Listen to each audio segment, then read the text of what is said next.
Hi, I'm Dr. Jason Olitsky, and today I'm going to show you the proper way to take a leaf gauge bite. So there's just a few things to remember when you take a leaf gauge bite, and it's a very simple procedure to take the bite, but there are a few important things to remember when you're taking the bite. So I just wanted to review those things now. The first thing is that we want to have a bite record taken on a properly deprogrammed patient. And so Mary today is wearing a quick splint that I gave her a couple weeks ago. She's been wearing it every single night to deprogram the muscles prior to taking the bite. And I instructed Mary to wear her quick splint this morning and to not take it out until she came to the office. So it hasn't been out of the mouth. When she comes to the office, I'll be the first person to take it out so her teeth have not touched. So let's go ahead and do that. Go ahead and open for me. Good. And so I'll just instruct her again, don't let your teeth touch. All right, so we want to go ahead and get the leaves into the mouth without our teeth having touched. I'm going to go ahead and just place, let's just lie her back just a little bit here to take the leaf gauge bite. Got about 10 leaves here to start with. And so the goal of getting a good leaf gauge bite is to get the posterior teeth just out of occlusion. So I'm going to place the leaves in the mouth. Go ahead and open for me. Bite down, slide your teeth forward, back, and squeeze your teeth together. And I want to make sure her teeth aren't touching. Do you feel like your teeth are touching?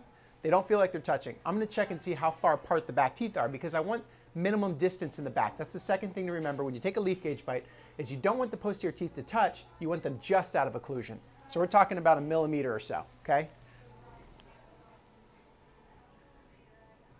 Okay, that looks really close. Okay, and so we can verify they're not touching by using some thin bite paper. This is 40 micron troll foil or some shim stock.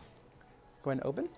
I'm going to place the bite paper in. Go ahead and bite down, sliding forward, back, and squeezed again in the back teeth, and they're not touching, and it passes really freely. And I actually think I could probably remove a couple leaves. Go ahead and open for me.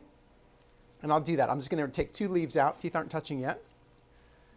Go ahead and open. Slide forward, back, and squeeze.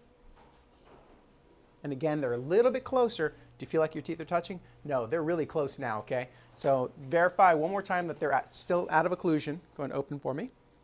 Bite down, forward, back, and squeeze. Good. Oh, it's really close. Okay, go and open. Forward, back, and squeeze. Okay, go and open. All right, that was really close, but it didn't touch. So now what we're going to do is we're going to use these leaves at this thickness to take the bite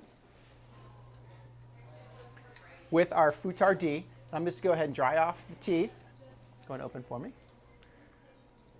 Good. Just like that. That's good. The leaves are ready. Got my Futar D. Go and open for me. I'm going to inject onto the maxillary teeth. Maxillary molars, I'm going to come forward all the way past the canine, just to the lateral. And I'm going to do that on the other side too. Keep it nice and clean. Straight forward, all the way just to the lateral. I'm going to set this down, put my leaves back in, go ahead and bite down, forward, back, and squeeze, and then hold your teeth together just like that. We're going to let that set. It takes about a minute, and so that'll be our bite records that we'll send to the laboratory. Okay, and we just want to make sure, the third thing, that we get these bites out, that we have a good, accurate impression of the teeth, so it'll be easy for the laboratory to mount these models back at the lab.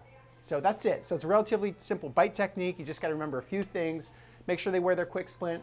Make sure their teeth don't touch before you take the bite. Make sure you don't open up the bite too much with the leaf gauges. And make sure you get a real accurate bite impression for the laboratory. And that's it.